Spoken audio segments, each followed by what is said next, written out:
Hello दोस्तों, स्वागत है आप लोगों का अपना YouTube channel RK study centre में। दोस्त, आज की इस वीडियो में क्लास 12th के लिए वीवीआई ऑब्जेक्टिव लेकर आया है केमिस्ट्री के लिए, है ना दोस्त।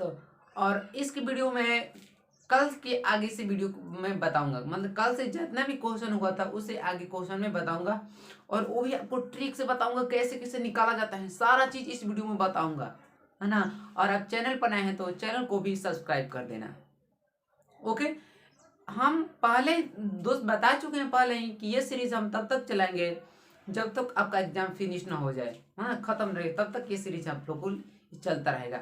आप लोग कमेंट में आएगा तो मैं मैथ का भी वीडियो अपलोड कर दूंगा, आधा आधा या 1 घंटा का, है ना। तो चलिए पहला क्वेश्चन की ओर देखते हैं। पहला में बोला है, पहला बोला क्या, बोला कि कार्बन की संयुक्ता होता है। कार्बन की संयुक्ता कितना होता है? ए में बोला 1, ए में बोला 1, बी में बोला 2, सी में बोला 3 और डी में बोला 4। तो भाई कार्बन, तो ऐसे तो नहीं बता सकते कार्बन की संयोजकता कितना होता है, तो कोई याद रखा हो तो बता सकता है। लेकिन दोस्त हम आसानी से नहीं निकाल सकते हैं। कैसे? कुछ नहीं दोस्त, 4 गो डिजिट आप लोग को याद रखना है। कितना? 4। देखिए 4 गो डिजिट याद रखना है, 28 82। आप लोग को 4 डिजिट याद रखना है, 28 और 82। इन 4 की मदद से हम 1 से 20 तक के जितने भी तत्व है ना, जितने भी तत्व हैं एलिमेंट्स, उसका हम आसानी से इलेक्ट्रॉनिक विन्यास कर सकते हैं तथा उसका आसानी से वैलेंसी यानी संयुक्ता बता सकते हैं आसानी से, है ना। तो ध्यान सुनिएगा, जब जब संयुक्ता पूछेगा निकालने के लिए, अगर बाहरी कक्षा में उपस्थित इलेक्ट्रॉन की संख्या 1 2 3 4, 1 2 3 4 रहेगा तो उसमें से हम 8 माइनस नहीं करेंगे।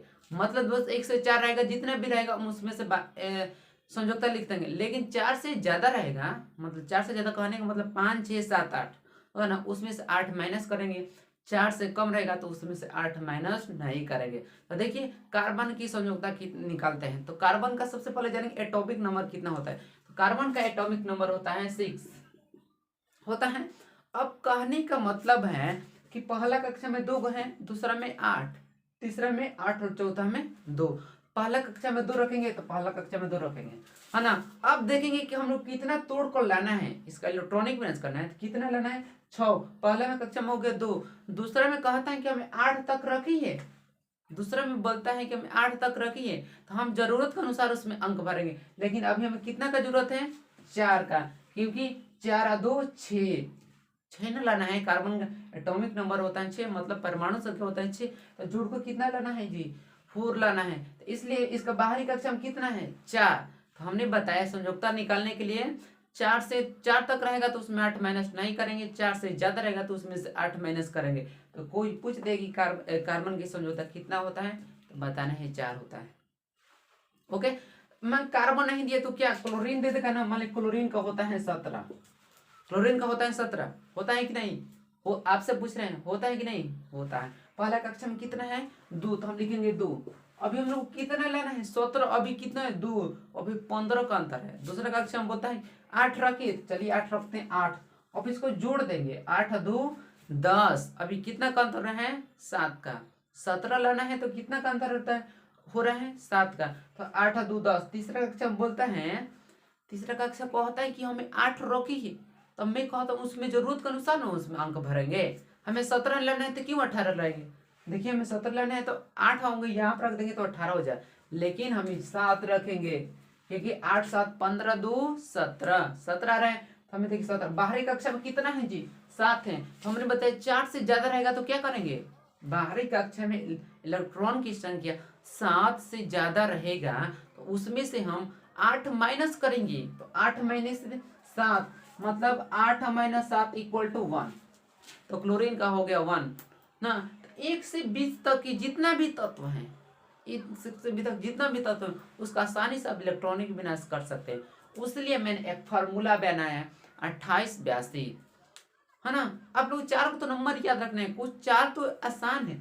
28 लिखना है, 28 लिखना उसको पलट देना है, 28 लिखना को उसको पलट देना है ना, उल्टी मार देगा, है ना। तो आप आसानी से कर सकते हैं। ओके, तो पहला का आंसर रहा 4। तो कोई आज से लाइफ में याद रखना है दोस्त, कार्बन का संयोजकता कितना होता है, जब जब पूछे कार्बन की संयोजकता कितना होता है तब तब बताना है 4 होता है। ओके, अब दिया है CH3COOH, बोला CH3COOH का IUPAC नाम है। अच्छा जी, बोला CH3COOH का IUPAC नाम है। ए में बोला मेथनोइक, बी बोला एथनोइक, सी बोला प्रोपनोइक और डी बोला इनमें से कोई नहीं। तो अब कैसे होगा, CH3COOH को क्या बोलते हैं? तो देखिए आज से आप लोगों को कभी भी लाइफ में दिक्कत नहीं होगा, आज से आप लोगों को लाइफ में कभी भी दिक्कत नहीं होगा जी। अगर इस वीडियो को देख रहे हैं तो मैं इसके बदले नहीं ये दे दिए तो क्या करेंगे, बोलिए? दे दिए CH3 CH2 COOH दे दिए, इसका IUPAC नंबर बताओ। आज मैं इस वीडियो में बताऊंगा कि आज के बाद आप कभी नहीं हिराएंगे, है ना। सबसे पहले देखिए आप लोगों को समझाने की कोशिश करता हूँ दोस्त। देखिए एक वीडियो हमने अपलोड किया है दोस्त, IUPAC नामकरण कैसे किया था। अगर वो वीडियो देखेंगे तो आसानी से इसका बता सकते हैं कि इसमें से कौन चारों में से विकल्प होगा, है ना। तो मैं कोशिश करता हूँ थोड़ा सा समझाने की दोस्त। जब भी कार्बन 1 आता है ना, कार्बन 1 का मतलब होता है इसको बोलते हैं मेथ, कार्बन 2 आता है तो इसको बोलते हैं एथ, कार्बन 3 आता है तो इसको बोलते हैं प्रो, है ना। कार्बन 1 रहता है इसको बोलते हैं मेथ, कार्बन 2 रहता है इसको बोलते हैं एथ, कार्बन 3 रहता है उसको बोलते हैं प्रो, है ना। कार्बन 4 रहता है उसको बोलते हैं ब्यूट, कार्बन 5 रहता है उसको बोलते हैं पेंट, कार्बन 6 रहता है उसको बोलते हैं हेक्स, कार्बन 7 रहता है उसको बोलते हैं हाप्ट, है ना। ऐसा कर 10 या 12 तक होता है दोस्त। अब हाइड्रोजन से मतलब नहीं है, यहाँ से देखिए कार्बन कितना है, कार्बन कितना है, एक कार्बन कितना हुआ, 2 कार्बन हुआ कि नहीं, तो 2 मतलब C2 ऐसे लिखेंगे ना, C2 2 कार्बन हुआ तो C2 लिखेंगे नहीं, 2 कार्बन है, देखिए 1 कार्बन 2 कार्बन। C2 जब कार्बन 2 रहता है तो उसको क्या बोलते हैं जी, जब कार्बन 2 रहता है इसको क्या बोलते हैं, एथ बोलते हैं। तो एथ जब कार्बन 2 रहता है इसको क्या बोलते हैं, एथ बोलते हैं। तो इसमें एथ दिखाई दे रहा है कि नहीं, तो हो गया एथनोइक। कुछ समझ में आया? कार्बन 3 आएगा तो प्रोपनोइक जी, कार्बन 4 रहा तो ब्यूटोनोइक जी, कार्बन 5 रहा तो पेंटनोइक, है ना। आज से आप लोग को लाइफ में सीखने को मिला क्या, मिला ये कि जितना कार्बन है उसमें से देख लेंगे, 4 रहेगा तो ब्यूट, 3 रहेगा तो प्रोप, 2 को कार्बन रहेगा तो एथ, और मान लीजिए ये वाला नहीं रहता, मान लीजिए यहाँ पर C नहीं रहता, नहीं रहता CH3OH, है ना। तो इसका IUPAC ने बात, कार्बन कितना है 1 है तो हो जाएगा मेथनोइक, लेकिन यहाँ पर कार्बन कितना है 2 है तो एथनोइक। क्लियर है? कोई डाउट है? डाउट नहीं है। फिर बेंजीन का सरलतम रूप क्या है जी, बेंजीन का सरल रूप क्या है जी, ये आप लोगों को कितना को दिक्कत होता है अभी कमेंट में करिए, कितना का दिक्कत होता है। इस वीडियो में मैं पूरा चीज बताऊंगा जी, कैसे कैसे क्या होता है, इस वीडियो में पूरा चीज बताऊंगा। इतना चाहते हैं तो उतार लीजिए, नहीं तो मैं इसको रफ करूंगा। अगर आप इस स्क्रीनशॉट लेना चाहते हैं इतना को स्क्रीनशॉट ले सकते हैं, है ना। तो चलिए अब हम आशा करता हूँ कि आप स्क्रीनशॉट लें। सबसे पहले हम लोग आज से आपको सिखाने की कोशिश करता हूँ कि दोस्त इसको क्या सरल सूत्र निकालने का तरीका क्या होता है, सरल सूत्र निकालने का तरीका क्या होता है। आप कॉमन समझते हैं ना, कॉमन, जैसे मैंने दे दिया 2 4 में आप बताइए कि कॉमन क्या है, आप बोलिएगा 2 कॉमन ले लीजिए। ठीक उसी तरह जस्ट इसका अपोजिट है, क्या दिया, बेंजीन का सरल सूत्र क्या है। तो बेंजीन का फॉर्मूला क्या होता है, मैंने फर्स्ट वीडियो में बताया था, बेंजीन का फॉर्मूला होता है C6H6, तो हो गया C6H6, हुआ कि नहीं, C6 और H6।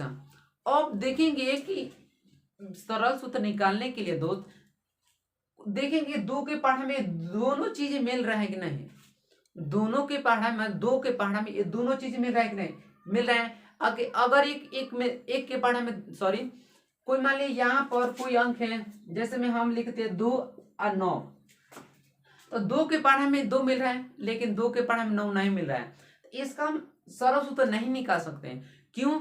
कि एम सरल सूत्र बनाने के लिए दोस्त पहाड़ा में दोनों अंक मौजूद होना चाहिए। 20 के पहाड़ा लिए तो 20 के पहाड़ा में वो दोनों अंक मौजूद रहते हैं। यहाँ पर 2 के पहाड़ा में 6 भी है, 6 भी है, इसको कटाएंगे तो 2 3 6 और 2 3 6। अब देखेंगे 3 3 किसके पहाड़ा में है? 2 के पहाड़ा में 3 3 है नहीं है, 3 के पहाड़ा में इसको कटाएंगे तो 1 1। मतलब कहने का मतलब दोस्त कि CH हो गया। अब बताइए CH4 का क्यों पूछ दिया कि सरल सरल सूत्र बनाओ तो बनेगा नहीं, तो CH4 हो जाएगा। यहाँ दे दिए C2N6 का बनाओ, C2N6 का सरल सूत्र क्या होगा? तो कुछ नहीं, देखेंगे किसके पहाड़ा में 2 और 6 है, किसके पहाड़ा में 2 और 6 है। आप बोलेगा 2 के पहाड़ा में कटा दे दें, 2 1 2 और 2 3 6, मतलब हो गया CH3। यहीं पूछ दिया अच्छी व्यंजन के बदले में पूछ दिया कि C2H2 का बताओ सरल सूत्र। कुछ नहीं, देखेंगे 2 2 किसके पहाड़ में है? 2 के पहाड़ में तो कटा देंगे, हो गया CH। सबसे आसान है।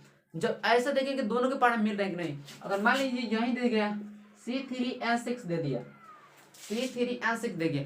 अब देखेंगे कि किसके पहाड़ में दोनों अंक मिल रहे हैं, एक अंक मिलेगा तो नहीं कटाएंगे। देखिए मेरे बात को सुनिए, क्या बोला, एगो अंक मिलेगा तो नहीं कटाएंगे। जैसे आप लॉस बनाते होंगे तो एगो अंक मिलता है हम उससे भाग नहीं लेते हैं, लेते हैं नहीं लेते, सेम वही है। एगो मिलेगा तो उसमें हम भाग नहीं करेंगे, मतलब दोनों के पहाड़ा में ये दोनों चीज मिलना चाहिए। तो 2 के पहाड़ा में सिर्फ 6 कटेगा, 3 तो नहीं कटेगा।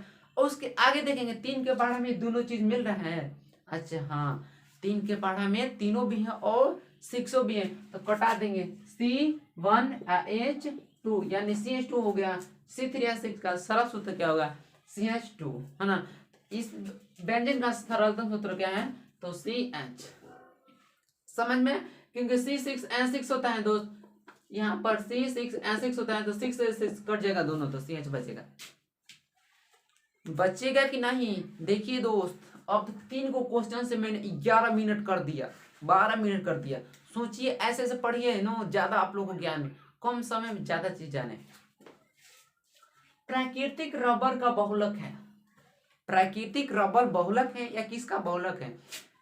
ब्यूटाडाइन। अच्छा, बी में दिया है एथाइन, बी में दिया एथाइन, सी में दिया है आइसोप्रोपीन, आइसोप्रीन, आइसोप्रोपीन होता है, बाकी प्रिन दिया है, डी में इन सब नहीं। आज से आप लोगों को लाइफ में ये 2016 में क्वेश्चन पूछा था जी, सब क्वेश्चन पूछा हुआ है 2016 17 16 17 ऐसा पूछा है। आज से आप लोग को याद रखना है कि प्राकृतिक रबर बहुलक है तो आइसोप्रीन का बहुलक है, किसका बहुलक है? आइसोप्रीन का बहुलक है। आइसोप्रीन या पिन दे दिया तो उसको आपको दिक्कत नहीं है, ये तो मिलेगा ना, आइसो मिलेगा ना, तो आइसो से टिक कर देंगे। आइसोप्रोपीन होता है लेकिन ऑप्शन में प्रिन दिया है ना। फिर दे पोलोथीन का एक बहुलक है, पॉलीथीन का एक बहुलक है। तो इसको याद करने के लिए माइंड की जरूरत है, आप सबके पास तो माइंड है, इसको रीड करिए, पॉलीथीन को रीड कीजिए, पढ़िए। पॉलीथीन क्या रहा है? इन आ रहा है, पढ़िए तो इसको प्रत्यय देखिए अंत में क्या रहा है? पॉलीथीन। इन आ रहा है तो देखेंगे इन किसमें है? इसमें है, इसमें है, देखिए इसमें है एथीन, प्रोपीन, इसमें आ रहा है तो राइट आंसर होगा। पॉलीथीन एक बहुलक है तो किसका है? एथीन का बहुलक है। किसका बहुलक है? एथीन का बहुलक है। ओके, कौन सा विटामिन, कौन सा विटामिन, कौन सा विटामिन की कमी से रतौंधी, रतौंधी रोग होता है? हमें बताना है कि रतौंधी जो रोग होता है किस विटामिन की कमी के कारण होता है? Vitamin A, vitamin B, vitamin C और डी में दिए, इनमें से कोई नहीं। तो दोस्त आज से आप लोगों को लाइफ में याद रखना होगा कि ये जो विटामिन ए की कमी से एक रोग होता है जिसका नाम है रतौंधी। तो राइट आंसर का विटामिन ए।